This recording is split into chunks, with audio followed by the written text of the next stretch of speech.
सम्मानित देशवासियों, मैं एशिल ठाकुर, राष्ट्रीय समाजवादी जन क्रांति पार्टी का अध्यक्ष उत्तर प्रदेश वाराणसी से इस वीडियो के माध्यम से मैं आप सभी का हार्दिक स्वागत और अभिनंदन करता हूं। साथ ही आज आपका मैं ध्यान आकर्षित करना चाहता हूं। विषय वस्तु से पहले एक आग्रह के साथ, सम्मानित देशवासियों, अपने दिमाग से एक बात बिल्कुल सदा के लिए आप निकाल दें कि एक मेरे मत देने से क्या होता है। एक एग्जाम्पल देकर के मैं आपको समझाना चाहता हूं कि आपके एक मत देने से सरकार बनती है और सरकार गिर जाती है। यानी अरबों रुपए खर्च करके सरकार बनती है और सरकार गिर जाती है। आपके मत की अहमियत कितनी है? आपके मत से राजनीति के अंदर नैतिकता का निर्माण होता है और राजनीति में नैतिकता का पतन हो जाता है आपके एक मत के आधार पर। कैसे? आपने देखा होगा, भाजपा की सरकार थी, माननीय प्रधानमंत्री अटल बिहारी वाजपेयी जी थे। वोट ऑफ कॉन्फिडेंस का दौर आया और एक मत कम पड़ गया।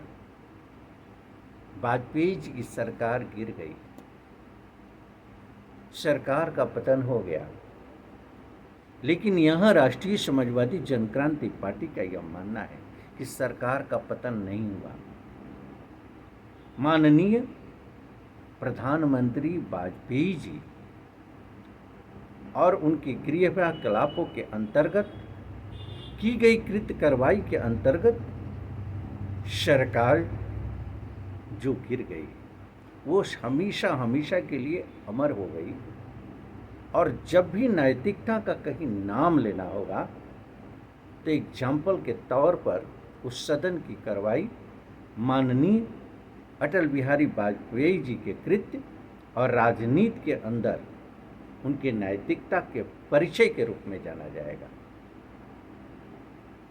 महाराजनीति के अंतर्गत नैतिकता की अहमियत कितनी थी, इसको समझाया पूरे देश को माननीय वाजपेयी जी ने।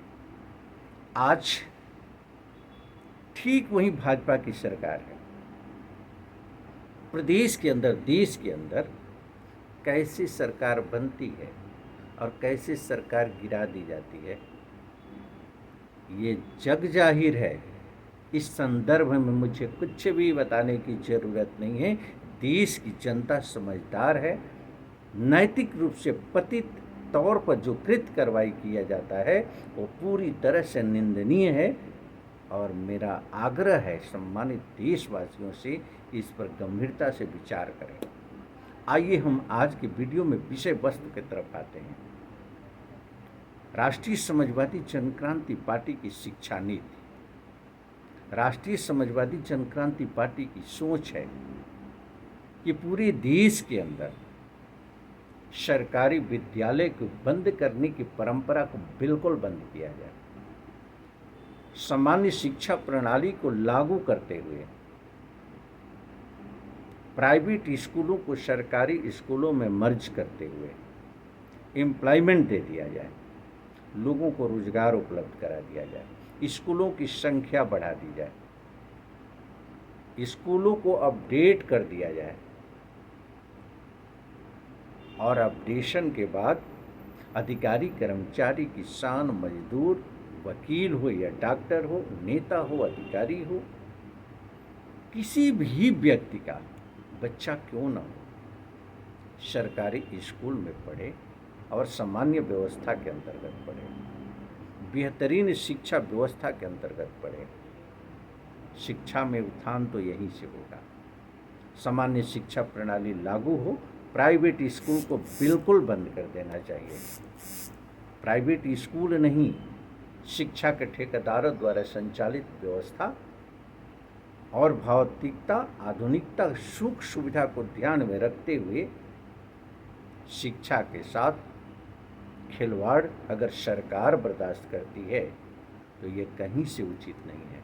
राष्ट्रीय समाजवादी जन क्रांति पार्टी इस मुद्दे पर भारत सरकार से आग्रह करना चाहती है, प्रदेश सरकारों से आग्रह करना चाहते हैं कि बड़ी ही मजबूती से पहल करते हुए शिक्षा नीति के अंदर एक बेहतर पॉलिसी अडॉप्ट करते हुए सामान्य शिक्षा प्रणाली को लागू करने की ज़रूरत है। अगर आप ऐसा नहीं करते हो तो निश्चित रूप से यह माना जाएगा कि मानवीय मूल्यों के संरक्षण, समाज के हित में और देश के हित में शिक्षा के स्तर पर कोई सुधार की आपके पास नीति ही नहीं है। राष्ट्रीय समाजवादी जन क्रांति पार्टी इसकी निंदा करती है। अगर इस मुद्दे को लेकर के आप सफल प्रयास नहीं करते हैं तो राष्ट्रीय समाजवादी जन क्रांति पार्टी ये जन जन से अपील करेगी कि प्रत्येक नेता से हमारी देश की जनता सवाल करना शुरू कर दे, आप बताओ कि आपके पास सामान्य शिक्षा प्रणाली के लिए नीति क्या है। मतदान का आधार यही होगा। शिक्षा में परिवर्तन मानव के व्यक्तित्व के साथ साथ गुणवत्ता के साथ साथ सामाजिक और देश के अंदर अमूल चूल परिवर्तन की यह पहल होगी। इसके लिए अपील करना चाहती है राष्ट्रीय समाजवादी जन क्रांति पार्टी, देश की सम्मानित जनता से सवाल करें सामान्य शिक्षा प्रणाली को लेकर के प्रत्येक राजनेताओं से। धन्यवाद। पुनः मुलाकात होगी किसी अन्य मुद्दे के साथ। तब तक के लिए मैं आपसे इजाज़त चाहता हूँ। धन्यवाद।